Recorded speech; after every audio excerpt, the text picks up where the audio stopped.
Next up, we have Ms. Xi Van Fleet. She will give us a speech on the topic, Lesson Learned from China's Cultural Revolution. Ms. Xi Van Fleet is a prominent advocate for liberty. She's a survivor of China's Cultural Revolution and has lived in the US since 1986. She has made significant contributions as a speaker and author, warning about the dangers of cultural Marxism. Van Fleet authored the book Mao's America, A Survivor's Warning, where she draws parallels between the Cultural Revolution in China and the current socio-political trends in the US.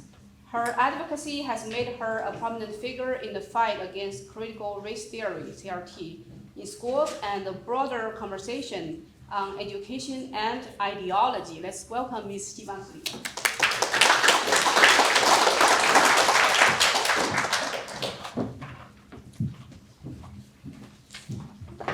Thank you so much for the introduction, and I'm just so happy to be here. And while I was sitting there, I just noticed this magazine, and said W.E.B. Du Bois is the grandfather of DEI. I would say, really, the grandfather of DEI is Karl Marx. And he was a good friend of the CCP. Du Bois visited China many times and traded as VIP. So he was a communist just like Mao. So today, my topic will be how Mao did it in China.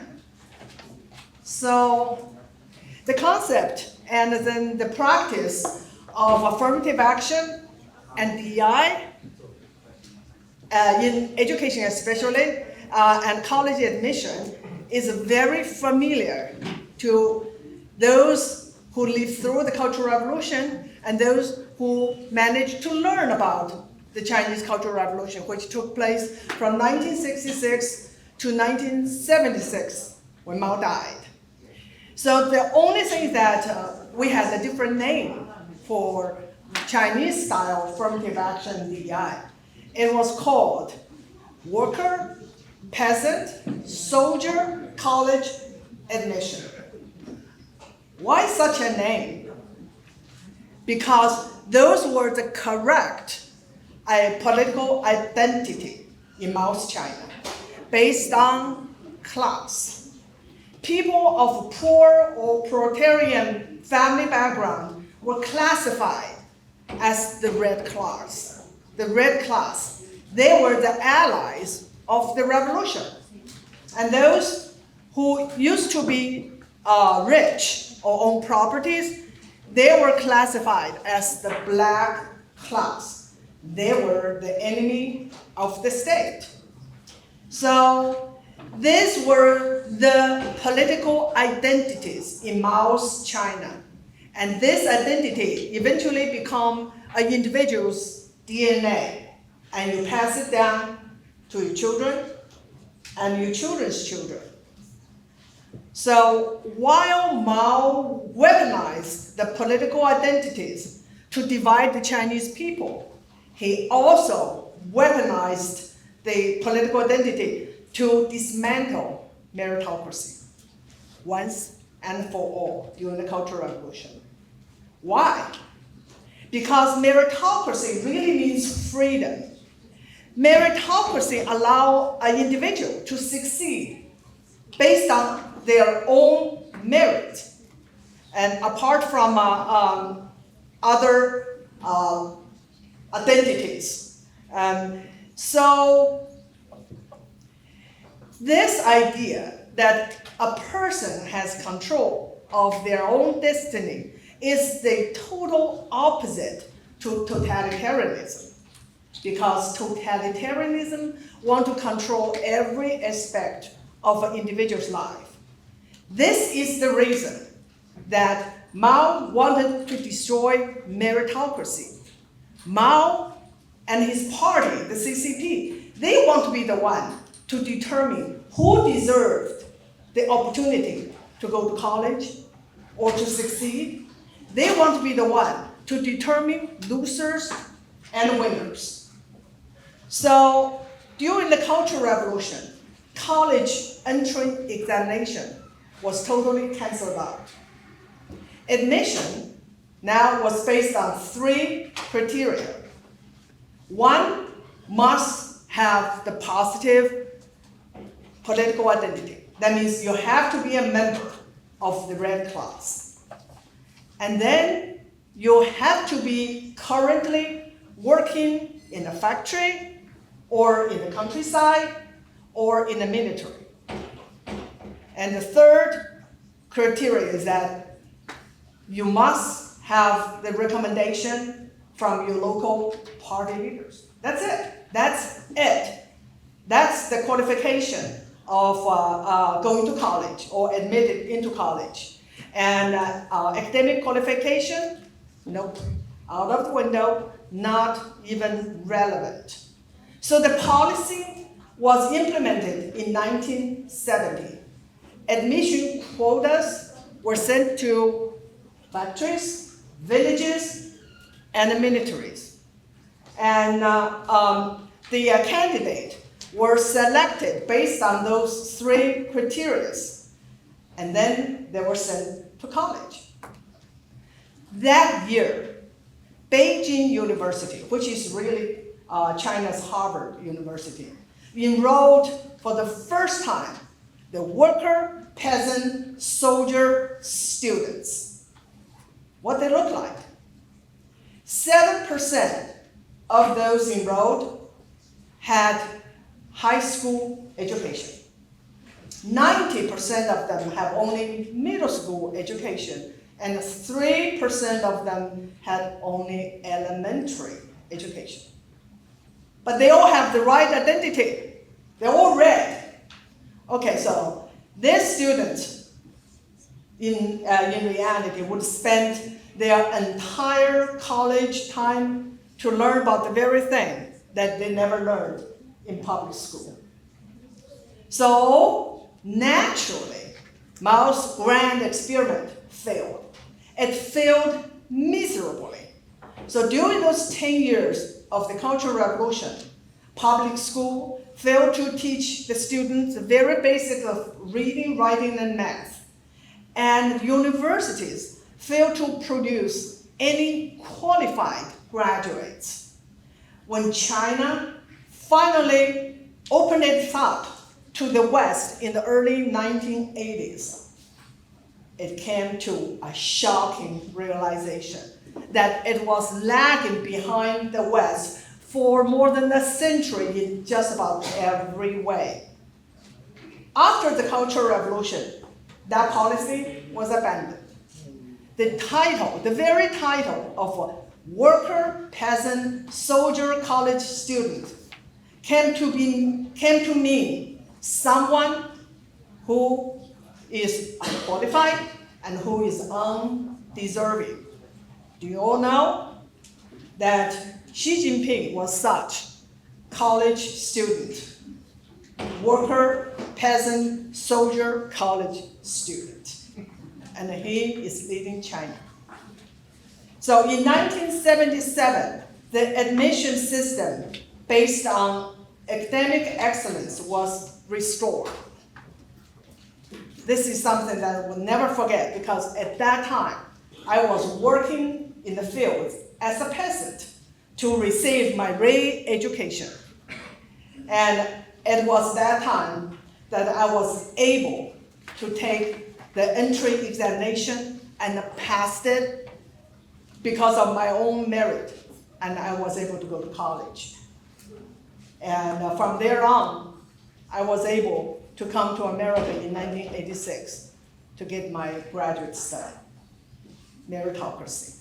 That's how it worked for me. So who are the real victims of Mao's failed worker, peasant, soldier, college admission experiment? Of course, those who had merit but was denied the opportunity because of their incorrect political identity. But the biggest victim is the society as a whole. Because back then in China, the peasants, The unqualified doctors were treating the patients. Unqualified engineers would design our buildings and bridges. Even today, you can say the Tofu project in China. So, and unqualified leaders were leading every organization in China. So otherwise, in other way, we can say that they all have correct political identity, but they have no capability because they were not qualified. So here in America, we believe in meritocracy. Meritocracy is what makes America the most powerful and prosperous country in the history of the world. And it is the core of American dream. Anyone, regardless of its race, ethnicity, sex, sexual orientation, religious, political views, can succeed in America based on their own merits. So here is what DEI and affirmative action is all about. It's really about control and power. Those people want to push it because they want to be the one, just like Mao, to choose who should succeed and who should lose. Affirmative action and DEI is a bad idea. It's rooted in Marxism and communism. It is all about power and control, as I said. It will destroy American dream and eventually America, just like it did to Mao's China. So we must make this idea of DEI and affirmative action as toxic as Mao's worker, peasant, soldier college admission. We must restore America by restoring meritocracy. So it is exactly the mission of AACE, and I'm so proud to be part of it. Thank you.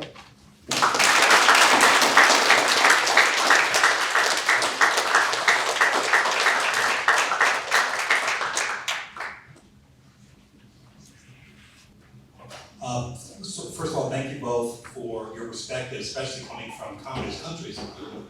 How does it feel for both of you to see the same policies being implemented from your previous countries, implemented here but under a different name?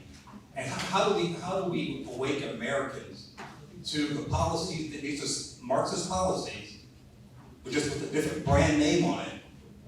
And especially, like most Americans don't know that one of the founders of the NAACP was awarded by Chairman Mao because he was a communist. I mean, the founder of the NAACP that's right. That's our magazine that we and both comments. Heritage Foundation can do a great job of it.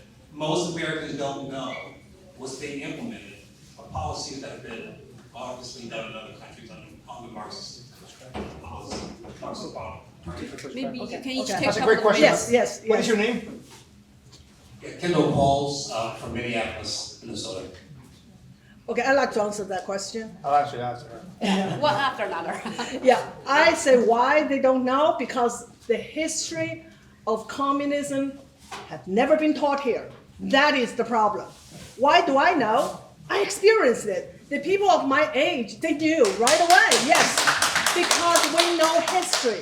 Why the Americans thought this is a brand new thing, DEI, affirmative action, because they don't know history. They don't know history because the educational system was controlled by Marxists. They don't want you to know. So my answer is somewhat different. I left Cuba at the age of 12, and if you look at me, you know that wasn't last week. But there's one thing that actually, because I was there for the beginning of the cultural experiment of the revolution. I was there in the 60s, and it was the craziest Caribbean revolution you could ever imagine.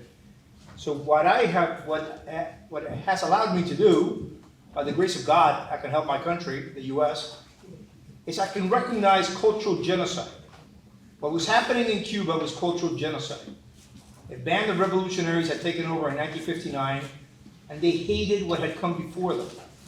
They hated Cuba, they hated the Cuban culture, they hated everything that had happened between 1959. If Castro had thought about it before Pol Pot, he would have declared 1959 year zero, like Pol Pot did. Everything stank about Cuba, the Cuba under Spain and the Cuba of the Republic. And that is what is happening here now. That is that attempt at systemic cultural change, at erasure. In Cuba, it has been 100% successful. It's an island called Cuba. There are people called Cubans, but the culture that my ancestors, I'm very little Cuban, by the way. I have one Cuban grandmother, the rest are Spanish. But that Cuban grandmother was the one who was in my house. Her ancestors were there for 17 generations. What they built is gone. That is gone from Cuba, never to return. Now, do we want that to happen here? For the American culture to be erased? And that is, I can see it very clearly, thanks to what I was able to see in the first 12 years of my life in Cuba. What's going on in America is American cultural revolution. You have a question right there. Yes, so those of us in this room, especially thanks to you and others, we recognize what's happening. So what's the best way to fight it? I don't really get the sense that, spending years and millions of dollars taking cases, to the Supreme Court is necessarily going to be the most effective way of teaching American children about communism. I disagree with you on that. I think we need an all of the above. I think what we have seen, thanks again, in part to your work with Students for Fair Admissions, that was a giant leap. Not a giant leap forward, no. What we saw this week with the end of Chevron deference is a very important step. So I think that what we're seeing with the current Supreme Court is they're undoing, or trying to undo, a lot of the bad stuff that has happened since the 60s. But we need a local approach. We have Gail Harriet here, who's an indefatigable fighter in California against what they try to do in the so-called Golden State. We need to fight at the local level. We need to fight in the school board. We need to fight at home. I tell my kids, this isn't right. If I'm helping my son with homework, and it's English homework, and it's some nonsense about the Indians, and I say, this is teaching you bad stuff, and he says, are you going to email the teacher again? I say, sorry, I'm going to email the teacher. So you fight it there, you fight it at the school board, you fight it in your state, you fight it at the federal level, you fight it at the Supreme Court. We need to do it at all levels. What do you think, Shi? Yes, I think I totally agree with you. I think parents should take a much important role in their children's education. I think this is the problem with the Chinese community. The Chinese community. There's no problem with the Chinese community. There is. Don't listen to her. There is. They focus so much on academic success. They make sure that the children have the highest test scores, and they get tutor and get all the, but they forget one thing, one very, very important thing, and I'm guilty of it. Tell them the value. Tell them why we're here, why we escape communism, why we come here. That is something we have to tell our children. We have to fight all the levels, but we have to fight the war at the most basic level, home. We have to teach our children the values. We have to teach the children the history of the communists, Chinese communists, the crimes they committed, and the very fact of why we are here. Answer that question and help your children to understand why we're here. More questions? Look, hang on, over there. Your name, please, so we recognize you. Hi, thank you very much, both of you, for coming here to speak, because you have extremely difficult experiences that are very important. Now, getting to education, because this is an education conference here. We recognize that there's a problem. It's not just a matter of what happens in the home, and I think that unless you homeschool as the Quarles did, it's very hard to have that kind of control, especially as the outside influences come in. How can we get the schools that are so much union controlled, which are somewhat leftist? Somewhat. Okay, more than somewhat leftist, to start teaching the facts that you both are talking about? Take first guy. Yeah, I said we have to fight at all levels. We have to fight in school board, people, have children or not, have growing children or small children at home, have to go to school board, knowing what your school board stands for, what they're doing, and then legal battles like the AAC has done, but still home. Home is the most important. It's not a class, it's not homeschooling, it's every day. Teach your children those important values. Otherwise, you're going to get them to Harvard, you're going to get to Columbia. Look at the students' demonstration today. Look what they turned our children into. They turned them into revolutionaries. They turned them into communists. So, you know, I think what we need to do is, again, and I'm repeating myself, a multi-pronged approach, just to take two things. We need to take school board elections seriously, and we have to identify who is who. I'm a very well-informed voter, but a lot of times I have gone to vote on school election boards, and I don't know who's who. So what I do is I go to the union table, and I say, hey, can you recommend to me who are the good people and the bad people? I'm gonna follow what you do. I'm gonna do exactly the opposite. So, that's one thing. Another one is accreditation. Teachers, schools must be accredited, and Gail can tell you all about that. The universities have to be accredited, but also schools of education. They're Marxist factories. The most commonly used textbook in schools of ed is Paulo Freire's Pedagogy of the Oppressed, which is not about education nor about pedagogy. It's about revolution.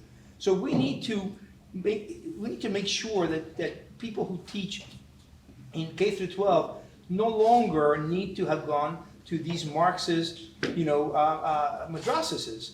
We need to change our system. We need to change every part of the system.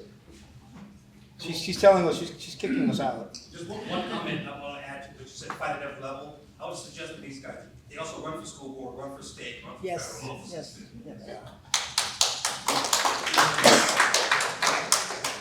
I pretty much agree with you guys. I'm not have a question, just a comment.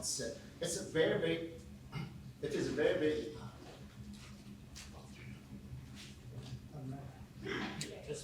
We can hear you. okay. Speak to it. I mean, I just say, it's very important we need fighting the order level, from the school order level, even the local commission, and Yes. all the level going to the Supreme Court and the federal. And I can tell you, in the school board, and your power is much more than the Congress. Yes. Because you guys are directly in touch with the students and the community.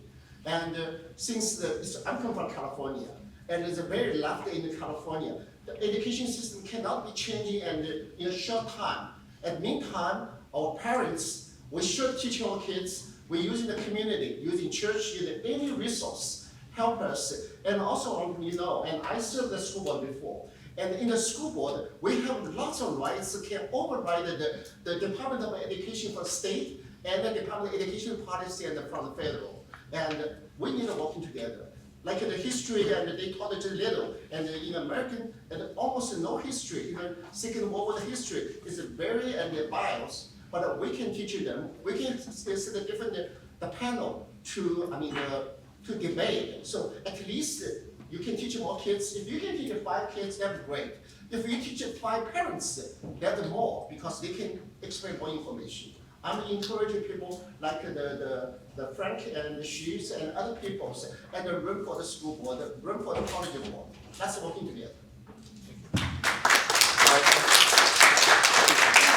Commission.